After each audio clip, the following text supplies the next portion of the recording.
Right now, we're in an age where there's so many different offbeat careers coming up. As YouTubers, we get this question all the time. How did you talk to your parents about it? How do we convince our parents about this really new career that we have? I want to ask you, if you had to convince your parents and tell them that this is what you, or what, how did that discussion go? Did that happen where you had to sit them down and tell them that this is what I'm going to do for the rest of my life? I want to do YouTube now. Like, did that happen with you too? What? He's doing YouTube right now. Like, he's into YouTube. That's why. Well, not everybody can be convinced about everything, okay? Some things are just done. So, just to give you an example, when I passed my 12th standard, at that time it was called PUC. After that, I decided I will educate myself. I don't want to go to college. This is a family where everybody is educated. Not going to college is like sacrilege. At least today, there is a little more flexibility.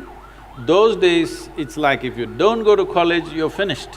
Because now probably if you don't go to college, you may lose your lifestyle, but you won't lose your life. That was a generation, if you don't go to college, you lost your life, you're on the street, that's about it. So they were terrified of this. My father being a physician, he was just freaked about it.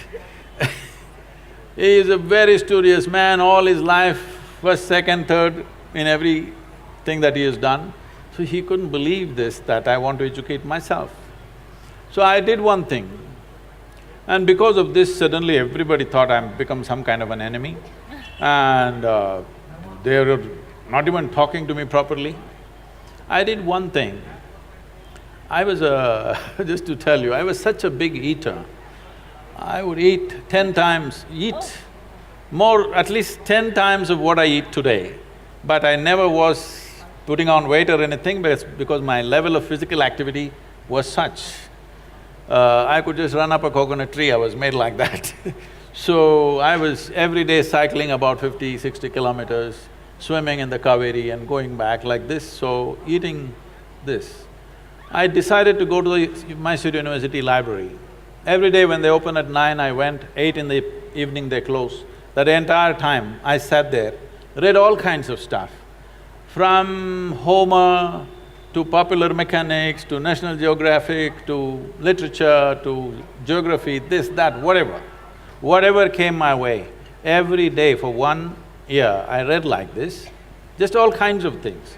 But the most important thing for me was, though I was such a huge eater at that time, this 1 year I went without a meal. Morning I ate as much as I could, breakfast at home, and I went there and sat there the entire day without a meal, which was a huge achievement for me, because without food I could stay. This kind of expanded my way of looking at life, but family drama started, my mother started crying when the next academic year comes, go to college, go to college, go to college. Then I said, if I must go to college, I'll go for literature. My father said, what will you do reading poetry? You must become a doctor, he has seat ready for me in the medical college, everything. I said no. Then they said, okay, at least do engineering. Then I said, see, Please do engineering.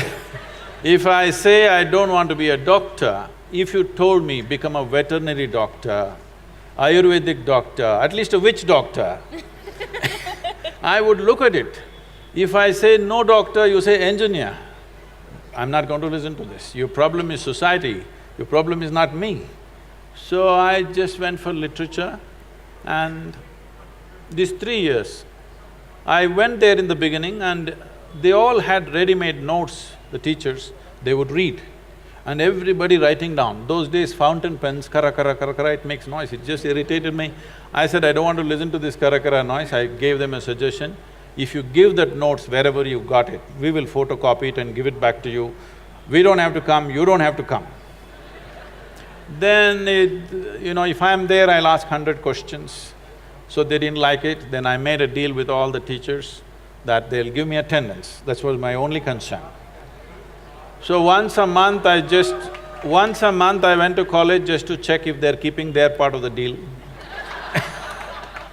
My life is so similar, yeah. So I explored the geography of Mysore district in such a way, every village track, every hill that is there, every little bird nest, whatever is there, everything I paid attention, just wandering aimlessly. But today, like when I went for the Rally for Rivers board where all the top experts are there, some questions came up when I just telling them casually, they said, Sadhguru, how do you know all this? I said, what was aimless wandering? Where I paid absolute attention to everything, from a worm to an insect to anything and everything I paid attention. Now it's become formidable knowledge. I never intended to learn anything, I just paid attention because it was life. And this is all it takes. We have come here to live. There is no other damn purpose. Those of them who want to go to heaven can go today. Why are they postponing? If it's such a great place, I don't see why you should postpone it, isn't it so? This is very important for the youth. If anybody says there is a better place than this earth, it is a crime. It's because of that we have destroyed so many things here.